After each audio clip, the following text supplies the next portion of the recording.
This podcast is brought to you by Most Valuable Podcasts, saving your day from boredom with the best podcasting entertainment.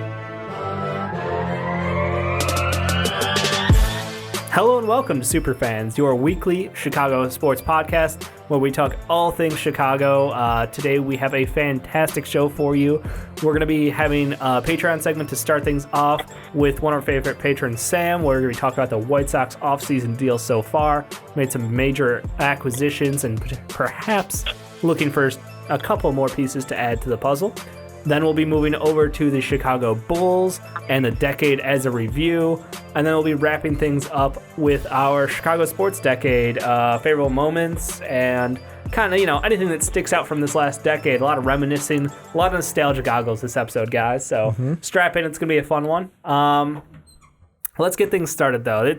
It's all about the White Sox this offseason in Chicago, thankfully. They're doing something right, it seems. We finally opened up that checkbook. We've made two major acquisitions since we've last talked, and we have acquired Dallas Keuchel, which is huge for the Sox because adds a valid starting pitcher to our rotation right at the top. And then we added Edwin Encarnacion as a power hitter, someone who we can have DH, add that bat, and keep the ball moving, keep the offense running. So, Sam, I want to toss it to you first. How do you feel about these two pickups? Oh, super stoked. Super stoked. They pretty much got all my positional checklists, out the door. What was that checklist? Well, it was primary starting pitching, right field, DH, and, actually, they basically got 2 out of 3 as far as that, so, we're pretty much good to go as far as I'm concerned. I say we did get Grandal as a catcher, who I know wasn't super high on the needs list, but it was it'd be nice to have a great catcher, who can add the bat. So I think that pitcher, catcher, and a big bat on the bench, pretty good job. I think the big thing, landing someone with Dallas Keuchel's experience and I guess just consistency. For me is big because this is a young rotation, and the guys we've got right now, we're going to have one guy coming back from Tommy John's. We're going to have a couple guys who've had a whole lot of inconsistency in their young careers, and then bring in Gio Gonzalez back to the White Sox. And I think that our rotation actually feels really good going forward. There are some talks about us trying to add some guys to fix up the back half of the bullpen, but outside of that, it feels like we're pretty much loaded for the season, and yet there's still rumors out there floating around us going after Puig or Castellanos. Well, and that's the thing where it's first off, the moves that you guys have made so far. Yeah. I was a little upset with Dallas Keuchel because he listened to the podcast. Yeah, he knows. He should have known to, hey, guys, should my decision come out now? No, wait a little bit. Let Ricky sound like an idiot and say you're not going to sign until June. We recorded a 30-minute segment on Totally Dallas had to Keuchel. cut it. 4 hours later, Dallas Keuchel signed with the White Sox. I love how on Twitter I put, going to have to, I quoted it and had to say, we're going to cut the second segment. Spoiler alert. We were all wrong because Sean was like, he ain't going to sign with us. Never going to sign. I said he's not going to sign till June. I was the one who was trying to be positive about it. You were like, he is going to sign with the Sox. Let's go. And I was trying to stay. I was trying to be hopeful of him signing. And here's the thing I like about the moves. Encarnacion is obviously, to me, a big positive because it's only a 1-year deal, so you're not locking down an old guy for more than 1 year.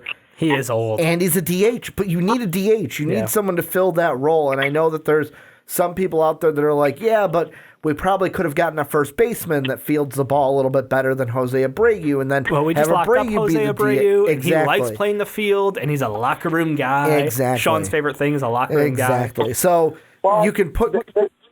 Go ahead, Sam. The thing about Encarnacion I love is he loves to be the designated hitter, frankly. Yeah. And the thing is, he's going to be great mentorship for some of our young bats, especially because he's going to.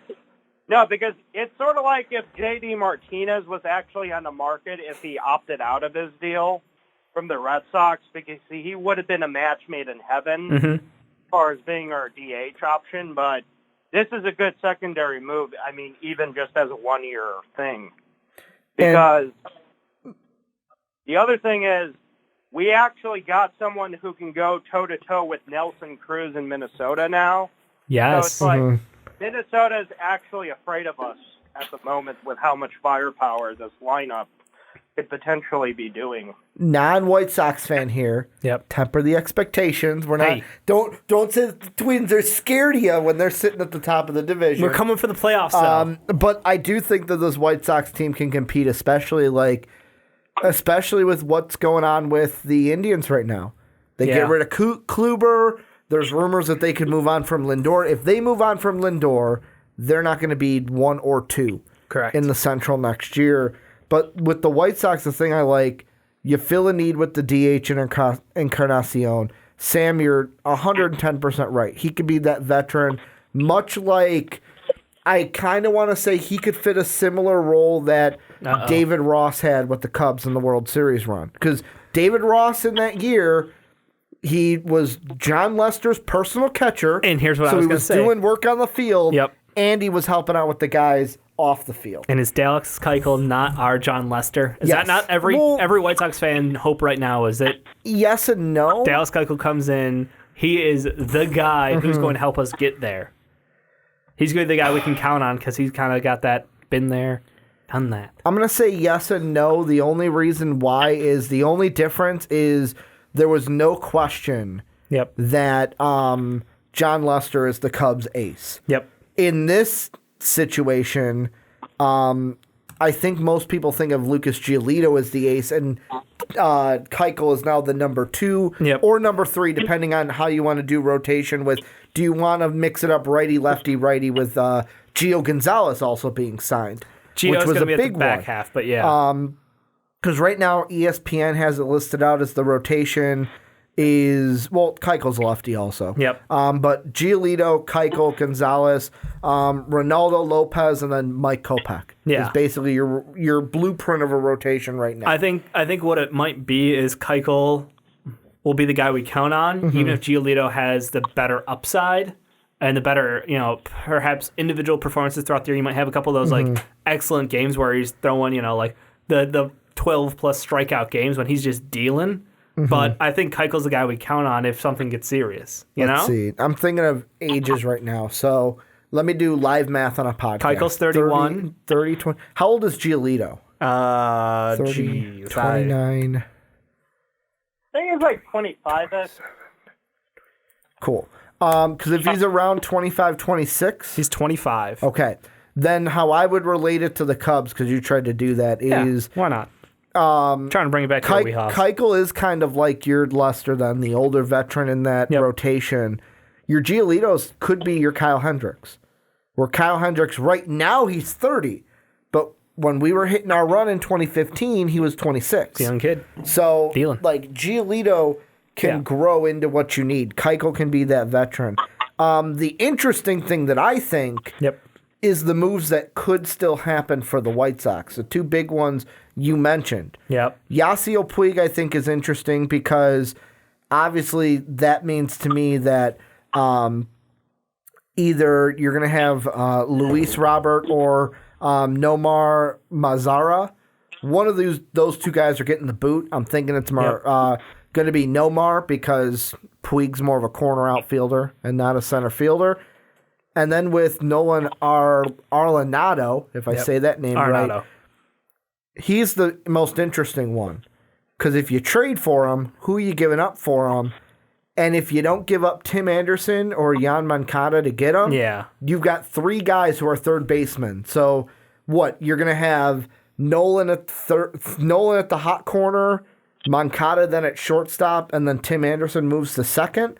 Sam, I'm going to ask you this. If you guys get Nolan from the Rockies, how would you match up Nolan, Jan, and then Tim Anderson? Where would they play for you on the field? I would leave Timmy at shortstop, frankly, but I would sort of just switch, Moncada back to second, and I just let Nolan just write it out at third, the stud guy he's been for the past couple of years, frankly. Yeah. So really, it's an easy move then. If you get, I always say his name wrong because I can't flip the Arenado from the Rockies. It's just an easy move then. Moncada goes to second and he's at third. Yeah, basically. I mean, I think the final piece to the rebuild, in as far as true contention, we got all these good mid-tier guys, but I still think we need that one superstar guy, you know?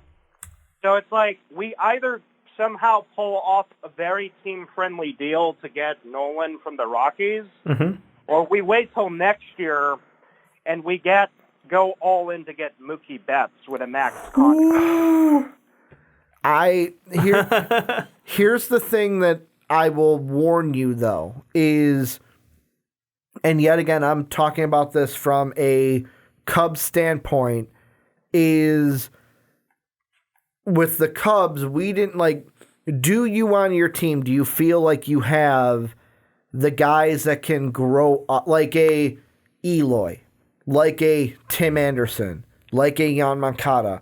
Can these guys grow into that superstar role? For us, it was Chris Bryant, Rookie of the Year. That first year we made a run against the Mets in the NLCS. You look at Anthony Rizzo kind of growing up with this team. Really the big vet that we had was a Jason Hayward, where he wasn't the guy being the face of the team, but he was our big non-pitcher veteran in that locker room. And do you feel like you need to go out and get a guy like Mookie Betts, or could you get a guy like Arenado and have him fit more of that Jason Hayward role rather than the, hey, we got to get the superstar now? Sam, what do you think? Totally. I mean, that's exactly, in a sense, what either of those two guys would be to this rebuild, because they both have plenty of, veteran experience at this point. And, of course, I would love to get Mookie out of the two, but, I mean, it's seriously, Mookie's been, he's got a couple bits of jewelry on there, so, he would definitely be, super awesome in that locker room next year if we could pull it off. Yeah, he has an it factor to him, and I think the Sox front office has been looking for it. There's a reason we wanted Bryce Harper so hard. It was one of those situations where the big names don't come along often, where these guys are they're in their prime, and we can lock them down for a chunk of years. So I can see why we could want Mookie. I think, for me, I look at this Sox team as we don't necessarily need to address everything this offseason. I think if we were looking to make one more move, maybe. But I think for the most part, I'd love to see this team play out for part of the season, see where we're at, and go from there. Because you can always get bullpen pitching halfway through a season. That's not something that's ever short. There's always guys who are available. A bad team not competing that they're good enough, they're an upgrade for us. We can address that mid-season. But really the expectations for me going into this year are let's go for the playoffs. This is a let's make the playoffs kind of year. I don't have any expectations beyond let's try to make the playoffs. Am I right or wrong in that? Or at the least, I'm going to, Sam, before you jump in with that, or at least compete for it with the division. If they finish second in the Central, but barely miss out on the wild card, I think that's a success for the White Sox. What do you think, Sam? Oh, we're taking the division crown. I want it. Oh, he's calling it. Sam's calling it shot. Calling it. I'll tell you why. So, I was just going to ask why. We were also, looking at Hyunjin Ryu as far as, between Keuchel. So, he went to Toronto. That indirectly helps out our divisional issues with Cleveland, actually. Here's why. Because the Dodgers have been woefully pathetic about getting anyone, period, who's a major superstar, or retaining their own like him, basically. So they are talking with Cleveland as far as Lindor, but recently they've been also inquiring about Clevenger because their pitching rotation has been just suddenly gaping wide open since Ryu left town. So here's the thing, though. They have the assets to pull off a king's ransom for both of those guys to move out to L.A. Oh, if they... that sounds spicy, Ricky. How realistic is it that they could snag at least one of them? So here's the thing I'm thinking about, and this is when it comes to the Sox moves. I think that there's a guy that we've already linked in the past, and when I say in the past, I mean in the last couple of months, that I think's a smarter move for the White Sox than what we're bringing up now, and that's Jock Peterson. And the reason why I say that is if you look at the lineup right now the Sox would have, your infield would be Grandal's your catcher, Abreu's at first, second base is Nick Madrigal, which he's probably the weakest link of the infield because the entire other side is Timmy A at the shortstop position and Yan Moncada at the hot corner. Your outfield, though, to me, is suspect because you've got Eloy in left, Robert in center, and then Nomar Mazara, it's an A, in right. That's weak, especially your center and your right. So for me, if you can get a Yasiel Puig, boom, he becomes your right fielder. And for me, I feel like it would be more who of the White Sox. If they're going to make a trade for somebody, you don't need to make a trade for a starting pitcher. You don't need to make a trade for an infielder like Arenado would be. Make a trade for someone like Jock Peterson, who has what Sam was talking about, has that World Series pedigree with the LA Dodgers, and he's 27. He's entering that same thing as like Hayward was when we signed him over from the Cardinals. He was 28 when we signed him over. He's that older kind of veteran who's not going to outgrow this young youth. And then you can have an outfielder group where it's like, yeah, we have Madrigal at second right now, but we can get to that next year. And then you can have an outfield of Eloy in left, Puig in right, and Jock Peterson playing center. Sounds pretty good to me. On paper, it's amazing. Yeah. Actually, if we were able to pull off Peterson, he probably wouldn't be that expensive, given he's only got a year of control left. And I believe they're positionally at that spot, like, they just got too many guys up the wazoo, so it's like they would just prefer to dump him. Mm-hmm. The thing is, I looked at Jock's overall stats the past couple of years. I mean, I would just, give him the big fat contract, as soon as he got here. We like your stuff. That's why we're getting you earlier than we should. Mm-hmm. And just, sign him to, a 5-year extension, which is, a big payday for him, but still pretty friendly for us. Mm-hmm. Mm-hmm. Yeah, and that's the only thing that Arenado and Jock are different with, where Jock Peterson has this year, and then he's an unrestricted free agent, so you'd have to re-sign him. Whereas, and it's goofy that how Spot Rack has this. Okay,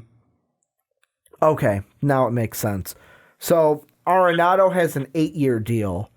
However, the one hitch in it is that after 2021, it's got a player opt-out. So what he could do is, if you trade for Arenado, you would have him this year and next year.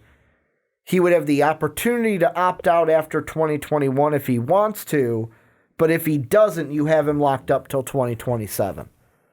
So you've got way more control with Arenado, but by the time you're getting to the end of it, let's say he opts in, he can opt out after 30, but if he opts in and stays, you're not getting rid of him unless it's trade until he's 36. So really, you're locked with him for his career unless you trade him. That's the whole thing with Arenado. It's more control, but how much of that back half are you paying for up front? Exactly. And also Arenado, because of that, might fit your little idea, Dave, where it's like, hey, if we're losing, and let's say we're not fighting for the playoffs in these next 2 years, Arenado, doesn't have to feel like he's stuck on this team, and we don't have to feel like, great, we're stuck with him while we're still losing, because let's say this year, next year, it doesn't work. He could just opt out, and then it's like, okay, it didn't work. We're both washing our hands clean kind of thing. It wouldn't be a win for the White Sox, but it's not going to be like you're stuck with him until 2027, making $30 million, like between 25 and 30 million. I get that per year. I'm hoping we're going to be in the contending side of things. I don't know if we go after him though. I think nail down one outfielder and let's hit the season. Let's see where we're at, and maybe if we're doing well, go ahead and swing at a reliever if we need one. But outside of that, like, I feel good about our rotation. Yeah. Our infield, like, you say Magical is our weak spot. I agree. Defensively, he's a weak spot, but he brings the bat. Three, yeah. He brings the bat, which is what we were hoping for. Like, we literally walked away from Yolmer, who, great fielder, but 250 is not going to cut it. I'm sorry. Like, you got to go, great, good job. But we need someone to hit the ball on this team right now. So I think I agree with you. One outfielder would be great. If it is Puig, who we're heavily focusing on, reading multiple articles, I'd be okay with that. A little bit crazy, a little bit of whatever, but do you think Puig's attitude? No, we got 18 locker room guys on this team. Because we got a lot of Cuban guys. I was gonna say, like, legit, our team has the connection, so I'm not really worried about that at all. So because like Puig, the one big thing. He's basically this generation's Manny Ramirez. Yes. Yeah, where it's Puig being Puig out there. Incredibly productive, but most boneheaded moves I've ever seen. Exactly. So, no, I feel pretty good about the Sox going into this season. Sam, you're saying we're going to take the division, which is very bold, but I love it. Well, this is my reasoning. Okay, so Detroit and Kansas City automatically out. They're dumpster fires. Yep. No arguments. Totally. Thing is, Cleveland already got rid of Kluber for basically pennies on the dollar, and it was just a salary dump. But, well, they just got a lot more suckier just even without him. So, I mean, even if they don't move Lindor or Clevenger, I mean, they just got a lot damn weaker. And the other thing is, I mean, I don't know. They're just getting a bit older and the wiser, and I don't think they can exactly keep up as much as, like, the last couple of years, you know. No. All this postseason run is sort of starting to weigh on them. Yeah. And as far as Minnesota, I know they set up all this, like, dinger records last year with, like, Cruz and all those other guys, but some of those numbers have got to come back down to earth. I mean, they cannot be having the same type of offensive production like we saw last year, frankly. It would be pretty unprecedented if they could do it again. And I'm with you that, like, they shouldn't be able to, but it's terrifying to think if they could. And here's me. I'm going to be the realistic non-White Sox fan in the room, kind of to temper the flames a little bit. I'm going to disagree with you, Sam, that I don't think the White Sox win the division. I think you guys, if everything works out perfect this year, you're the number 2 in the AL Central. Because the two things that I can't help but think is, number one, you're right. The numbers for the Twins might come down a little bit this year, but you're saying, like, how many wins then do you think the Twins are going to have? Because most division leaders last year, all of them in the AL had over 100 wins. The Twins were the lowest at 101. Even if they don't break the 100 mark, you had Cleveland still got 93. You had the Rays were in second in their division with 96. You had the A's in second in their division with 97. So really, 90 wins is your mark to win the division. I think that this Twins team could still have between 90 to 93 wins. And then the question becomes the moves that you guys have made, just because we can't talk about what the Sox are going to do. When it's the moves that you have made right now.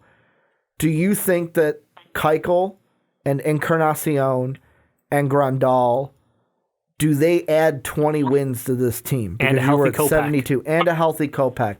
Do they add 72 or do they add 20 wins to this team? Because you would have to hit the 90 mark, I think, to win the Central. I think it's going to be a very fun, entertaining, very close matchup with Minnesota and Cleveland, but I think we could pull out. I think the margin of victory for anybody taking it's going to be less than like 3-5 games, but I think we could pull out a couple miracle wins here and there, and we're going to be showing the world we finally arrived. I mean, Jerry spent like almost $200 million in free agency in the last 2 months. I mean, this is unprecedented from the old man at last. It's unprecedented. True. Yeah, I mean, you don't see him open up the pocketbook much, which means he has faith in us, and I think faith in the team going far and hitting those expectations. So I think we've got a great window for competing for the playoffs and potentially making runs in the next 3-4 years if everything lines up right and everybody stays healthy. I think we've got a 3-4 year window where it's just sky's the limit as far as our future. I'm not saying we're going to win a World Series. Mm-hmm. I'm not saying we're going to whatever. But if you guys make the playoffs this year, perfect, mission accomplished. That's mission where accomplished. That's where I'm at. And you could look at it this way too. It could just be a thing like 2015 for the Cubs, where it's just make it. Even if you're a wild card team, anything can happen. You get matched up with the right team in that wild card game. Let's say you get matched up with the A's. You beat the A's. Then it's okay, we get matched up now. Odds are you're probably going to get matched up with either the Yankees or the Astros in the NLDS, which would not be good. But let's say you win the wild card, you get matched up with the Twins. Let's say the Twins have the best record in the MLB, which I don't think will happen. Then anything's possible. You beat the Twins, you move on to the NLCS. I mean, that's exactly what happened to the Cubs. Yeah. We got lucky and got matched up against our own divisional rival rather than getting the Mets right out of the gates in the NLDS. Yeah, I'm super hyped. Any final thoughts on the Sox, Sam? Anything that we haven't covered yet? Well, I've always been one to be annoyed by their own moniker as far as being called the Pale Hose. You think the team needs a new, fun, catchy nickname to usher in this new era of contention that is soon to be upon us, frankly? Is it because I'm not a White Sox fan that I've never heard that before? Have you heard that before, Dave? Yes, Pale but Hose? not often. Okay. I don't hear it very often at all. I think about three times in my life. I'm maybe because I'm not a